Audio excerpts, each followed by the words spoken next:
En la historia de la fe, hay gigantes que caminaron junto al Mesías desde el primer día, apóstoles cuya llamada resonó en las orillas del mar de Galilea.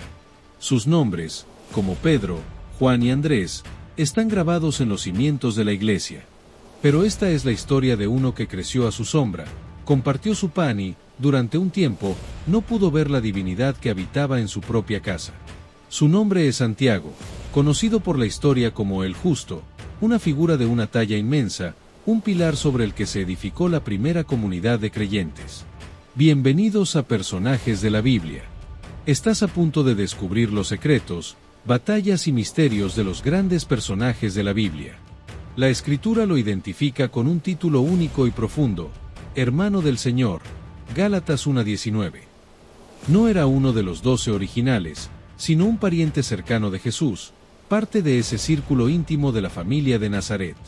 Creció con él, jugó en las mismas calles polvorientas y, probablemente, trabajó en la misma carpintería bajo la mirada de San José. Su historia no es la de un amor a primera vista, sino la de una fe forjada en el crisol de la duda y transformada por el poder innegable de la resurrección. Esta es la crónica épica de cómo el escéptico se convirtió en santo, y el pariente, en uno de los más grandes líderes de la cristiandad. Nazaret, un pueblo pequeño, casi insignificante en el vasto imperio romano. Para el joven Santiago, Jesús no era el Verbo hecho carne, era su pariente, el carpintero. Lo vio crecer, lo vio trabajar la madera con una habilidad que parecía trascender lo meramente aprendido. Compartieron comidas, celebraron las fiestas judías y oraron en la sinagoga local. Santiago conocía el sonido de su risa, la firmeza de su mirada y la callada integridad que emanaba de cada uno de sus actos. La familiaridad era un velo espeso que le impedía ver más allá del hombre que conocía. Por eso, cuando Jesús dejó las herramientas y comenzó a recorrer Galilea proclamando el reino de Dios, Santiago se llenó de confusión y escepticismo. Los rumores de milagros y las enseñanzas que desafiaban a los doctores de la ley le sonaban extraños, incluso alarmantes.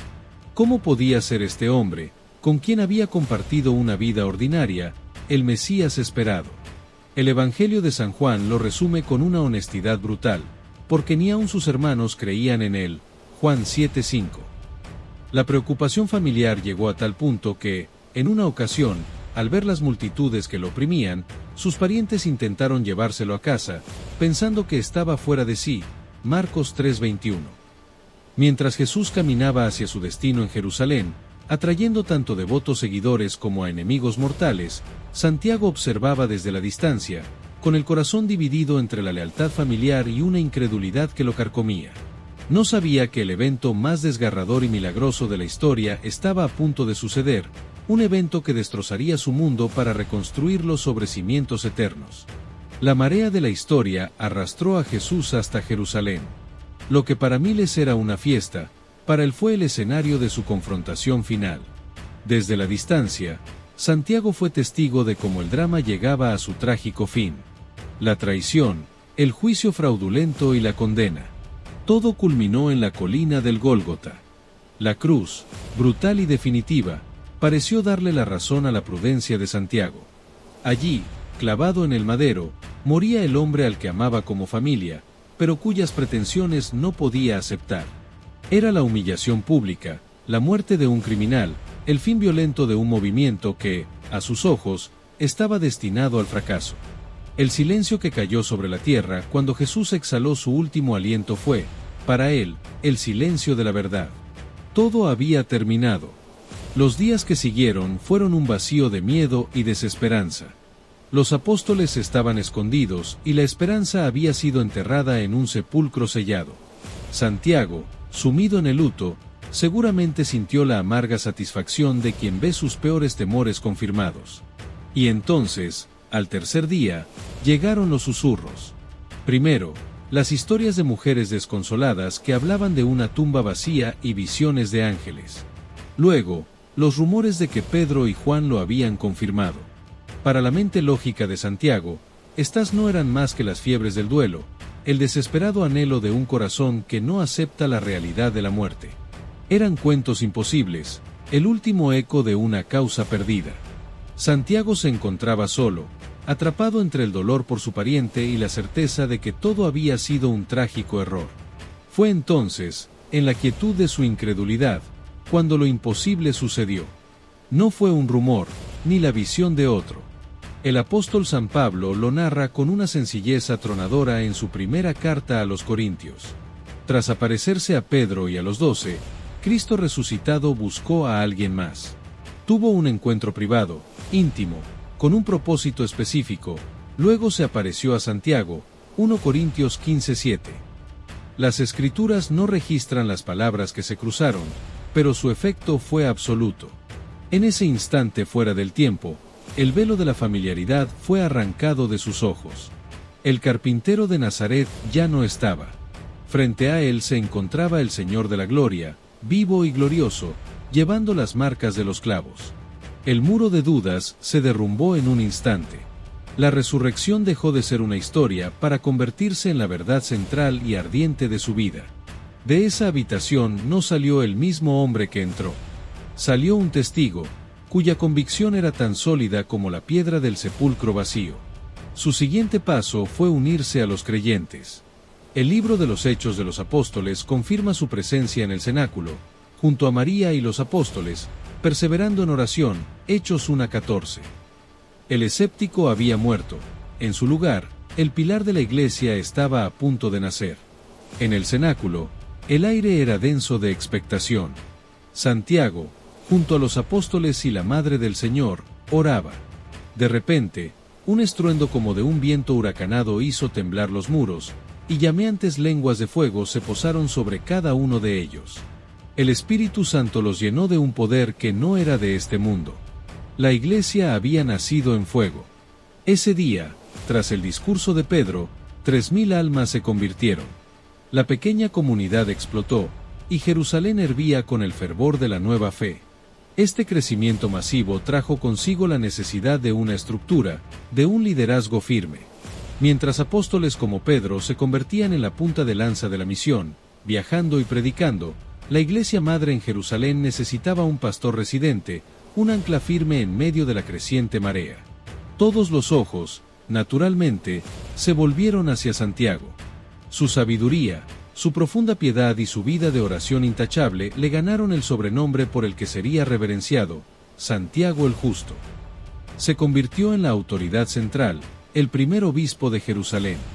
Cuando Santiago hablaba, la comunidad escuchaba, porque veían en él no solo al pariente del Señor, sino el reflejo de su justicia, un puente viviente entre las antiguas promesas de Israel y la nueva realidad en Cristo.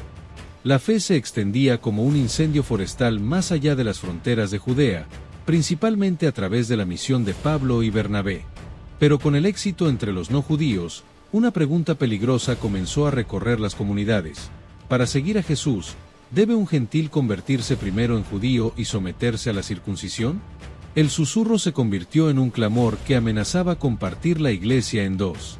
Hombres de Judea, celosos de la tradición, insistían en que sin la ley de Moisés no había salvación.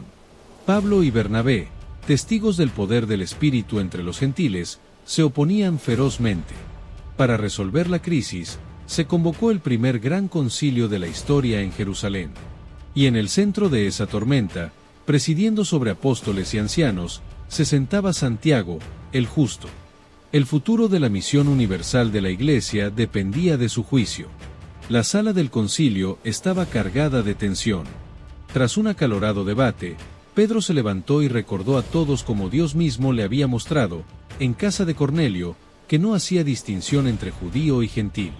Luego, Pablo y Bernabé silenciaron a la asamblea con relatos de los milagros que Dios obraba entre las naciones paganas. Finalmente, todos los ojos se volvieron hacia Santiago. Con la calma de un juez sabio, se puso en pie. Primero, validó el testimonio de Pedro, mostrando cómo encajaba con las antiguas profecías de que los gentiles también buscarían al Señor. Y entonces, pronunció su juicio definitivo, por lo cual yo juzgo que no se inquieta a los gentiles que se convierten a Dios. Hechos 15:19. Con una sabiduría pastoral inmensa, añadió 4 preceptos de caridad para facilitar la unidad: abstenerse de la idolatría, de la inmoralidad, de comer sangre y de animales ahogados. No era la ley, sino un decreto de amor. La crisis fue superada. La Iglesia había definido su alma universal gracias a la sabiduría de Santiago. Durante años, Santiago pastoreó con firmeza la Iglesia de Jerusalén. Se convirtió en la figura de máxima autoridad en la ciudad, un hombre cuya justicia era reconocida incluso por muchos judíos no cristianos. Su liderazgo fue crucial para mantener el equilibrio entre los creyentes de origen judío, apegados a sus tradiciones, y la creciente realidad de una fe global. Años más tarde, el apóstol Pablo, al final de su tercer viaje misionero, regresó a Jerusalén y lo primero que hizo fue ir a ver a Santiago, Hechos 21-18. Ante él y los ancianos, Pablo relató con detalle los frutos de su misión entre los gentiles. Santiago, viendo la tensión que la presencia de Pablo generaba entre los judíos más celosos, le aconsejó realizar un rito de purificación en el templo para demostrar que él no estaba en contra de la ley. Este acto demuestra el rol continuo de Santiago como un pacificador, siempre buscando la unidad y la prudencia en una comunidad llena de desafíos. La influencia de Santiago y el crecimiento imparable de los nazarenos en Jerusalén se convirtieron en una espina clavada en el costado de la élite sacerdotal del templo, especialmente de los saduceos, que negaban la resurrección, la doctrina central que Santiago predicaba. Aunque su reputación de justo lo protegía, la animosidad crecía en las sombras, esperando una oportunidad. Esa oportunidad llegó en el año 62 después de Cristo. Se produjo un vacío de poder en Judea. El procurador romano Porcio Festo murió, y su sucesor, Albino, aún no había llegado. En ese breve interregno sin la supervisión romana, el sumo sacerdote, un saduceo duro e implacable llamado Ananías el joven, vio su momento. Decidió que era hora de eliminar al líder de la secta cristiana de una vez por todas. Convocó ilegalmente al Sanedrín con un único propósito: condenar a muerte a Santiago, el hermano del Señor. El plan de Ananías era perverso: no solo matar a Santiago, sino destruir su influencia con una humillación pública. Según la detallada crónica del historiador temprano Hegesipo, lo llevaron al pináculo del templo, el punto más alto del muro que daba al valle, a la vista de las multitudes que se congregaban para la Pascua. Allí, le exigieron que renegara de su fe y declarara que Jesús era un impostor. La intención era que la multitud escuchara a su venerado líder justo desmantelar el cristianismo. Pero Santiago, con su voz resonando sobre la ciudad, hizo todo lo contrario. En lugar de negar a Cristo, proclamó su gloria con más fuerza que nunca. ¿Por qué me preguntáis acerca de Jesús, el Hijo del Hombre? Él está sentado en los cielos a la diestra del gran poder y vendrá sobre las nubes del cielo. Al oír esta proclamación mesiánica, la furia de sus enemigos estalló. Cumpliendo su propia profecía, los escribas y fariseos gritaron: ¡Oh! También el justo se ha equivocado, y lo arrojaron desde la vertiginosa altura del muro del templo. Milagrosamente, Santiago sobrevivió a la terrible caída. Malherido y sangrando, tuvo la fuerza para ponerse de rodillas, no para pedir clemencia, sino para imitar a su Señor. Mientras la multitud enfurecida comenzaba a apedrearlo, él oraba por ellos: «Te lo ruego, Señor, Dios y Padre, perdónalos, porque no saben lo que hacen». Su oración fue interrumpida. Un batanero, un trabajador que limpiaba telas, que estaba entre la multitud, tomó el garrote de madera que usaba en su oficio y golpeó la cabeza del anciano obispo, dándole el golpe de gracia. Así murió Santiago el justo, mártir de la fe que una vez había dudado, sellando con su propia sangre el testimonio de la resurrección de Cristo. La tradición cuenta que, de tanto pasar horas intercediendo por su pueblo, sus rodillas se habían endurecido y calloso, asemejándose a las de un camello. Aquellas rodillas, que se doblaron en oración por sus verdugos hasta el último aliento, le ganaron la corona de la gloria. El pilar de Jerusalén había caído, pero los cimientos de la iglesia que él había ayudado a anclar eran ya inconmovibles, listos para extenderse hasta los confines de la tierra. ¿Te sorprendió esta historia? Entonces suscríbete, porque esto es solo el comienzo. Cada personaje bíblico guarda un secreto. Y aquí los vas a descubrir todos.